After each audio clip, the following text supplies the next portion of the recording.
Assalamualaikum soleh-soleha, apa kabar semuanya? Mudah-mudahan kita selalu dalam keadaan sehat walafiat.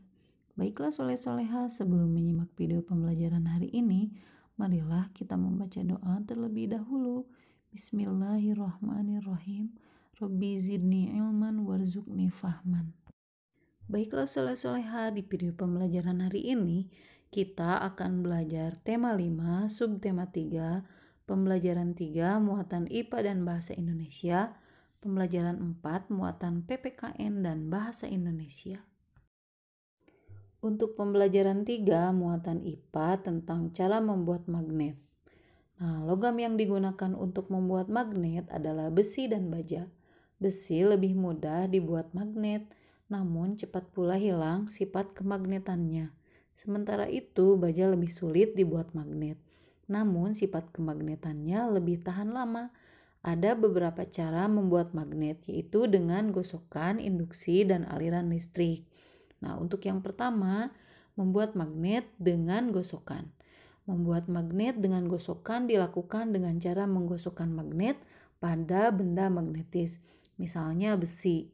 Gosokan dilakukan secara searah dan menggunakan kutub yang sama pada magnet. Semakin lama waktu penggosokan, semakin kuat sifat kemagnetan pada besi. Untuk yang kedua, membuat magnet dengan induksi. Benda magnetis yang akan dibuat magnet didekatkan pada magnet. Sebagai contoh, paku akan dibuat magnet. Paku tersebut didekatkan pada magnet. Paku sudah menjadi magnet. Paku tersebut dapat menaikkan benda magnetis lainnya. Magnet yang dibuat dengan cara induksi bersifat sementara. Jika magnet dilepas, sifat kemagnetan pada paku yang dibuat magnet juga akan hilang. Dan yang ketiga, membuat magnet dengan dialiri listrik. Membuat magnet dengan dialiri listrik dilakukan dengan cara melilitkan kabel ke benda magnetis yang akan dibuat magnet, misalnya besi. Kedua ujung kabel dihubungkan dengan baterai atau sumber listrik yang lain. Magnet yang dibuat dengan dialiri listrik disebut elektromagnet. Elektromagnet dapat menarik benda magnetis jika dihubungkan dengan sumber listrik. Jika sumber listrik dilepas, sifat kemagnetan pada elektromagnet juga akan hilang. Elektromagnet digunakan pada berbagai peralatan. Sebagai contoh, telepon, pengeras suara, krane, dan peralatan rumah sakit. Untuk muatan bahasa Indonesia tentang mengisi formulir pengiriman barang. Nah, kalian sudah mengetahui informasi yang terdapat dalam formulir pengiriman barang. Setelah memahami informasi apa saja yang harus diisi, kalian dapat mengisi formulir pengiriman barang. Mengisi formulir pengiriman barang harus menggunakan informasi yang benar, seperti nama lengkap, nomor telepon, dan alamat. Hal tersebut untuk menghindari kesalahan dalam proses pengiriman. Perhatikan contoh pengisian formulir pengisian barang berikut. Nah, di sini ada formulir yang telah diisi, ada nama Ajeng bertempat tinggal di Jalan Haji Baping Raya nomor 100 Jakarta Timur. Nomor telepon Ajeng adalah 0212345667. Ajeng ingin mengirim baju ke rumah kakek sebanyak 4 potong dengan berat 1,1 kg. Nah, nama kakek Ajeng adalah Darmawan dan beralamat di Jalan Gedong Kuning 132, Kota Gede, Yogyakarta. Nomor telepon kakek adalah 088123452345. Ini sebagai contoh saja ya. Untuk pembelajaran 4 ada muatan PPKN tentang tanggung jawab pemilik wirausaha. Ayo ingat kembali tentang kegiatan wirausaha. Nah, wirausaha merupakan kegiatan ekonomi yang didirikan dan dijalankan oleh 1 sampai 2 orang. Sebagai usaha yang dikelola secara perorangan, tentunya sebuah wirausaha seringkali menghadapi hambatan. Dalam menghadapi hambatan tersebut, pemilik usaha harus memiliki sikap kerja keras dan pantang menyerah. Kedua sikap tersebut merupakan kunci untuk menghadapi hambatan sehingga usaha dapat terus maju berkembang. Pemilik wirausaha juga harus memiliki sikap tanggung jawab. Pemilik bertanggung jawab terhadap kualitas barang yang dihasilkan, kemasan yang digunakan, serta jangkauan pemasaran.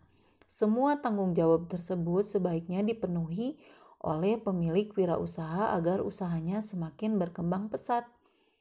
Selain kepada konsumen, pemilik wirausaha juga harus bertanggung jawab terhadap pekerjaan yang membantu usahanya, misalnya pemasok bahan baku, supir pengantar barang, dan penjual barang produksinya.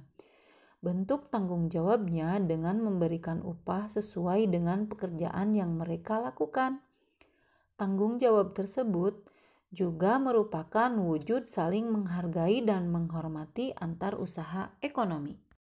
Selanjutnya, muatan bahasa Indonesia tentang mengisi formulir lembar jawaban komputer LJK. Nah, lembar jawaban komputer atau LJK digunakan untuk ujian masuk ke jenjang pendidikan selanjutnya, seperti sekolah menengah dan perguruan tinggi. LJK adalah formulir isian berupa kertas yang akan diolah dengan komputer, dan pemeriksaan LJK memerlukan alat pemindai. Penggunaan LJK memudahkan pemeriksa dalam memeriksa jawaban peserta ujian. Nah, di sini ada contoh LJK. Amatilah LJK ini dengan cermat. Coba perhatikan contoh LJK berikut ini. Formulir tersebut adalah formulir lembar jawaban komputer atau disingkat dengan LJK. Lembar jawaban komputer digunakan untuk ujian masuk ke jenjang pendidikan selanjutnya, seperti sekolah menengah dan perguruan tinggi. Nah, LJK adalah formulir isian berupa kertas yang akan diolah dengan komputer, dan pemeriksaan LJK memerlukan alat pemindai. Penggunaan LJK memudahkan pemeriksa dalam memeriksa jawaban peserta ujian. Dengan LJK, waktu yang dibutuhkan sedikit sehingga lebih efektif. Dalam LJK biasanya terdapat kolom-kolom sebagai berikut. Nah, ini ada nomor 1, kolom petunjuk. Yang kedua, nama peserta ujian. Yang ketiga, nomor peserta ujian. Dan kolom keempat, tanggal lahir peserta ujian. Yang kelima, nama mata ujian. Yang keenam, tanggal ujian. Yang ketujuh, tanda tangan peserta. Dan yang kedelapan, pilihan ganda untuk jawaban. Baiklah soleh-soleha, demikian video pembelajaran hari ini. Jangan lupa ketik nama kalian di kolom komentar, bukti bahwa kalian sudah menyimak video pembelajaran hari ini untuk absensi harian kalian. Selalu jaga kesehatan, jaga kebersihan, jangan lupa sholat 5 waktu.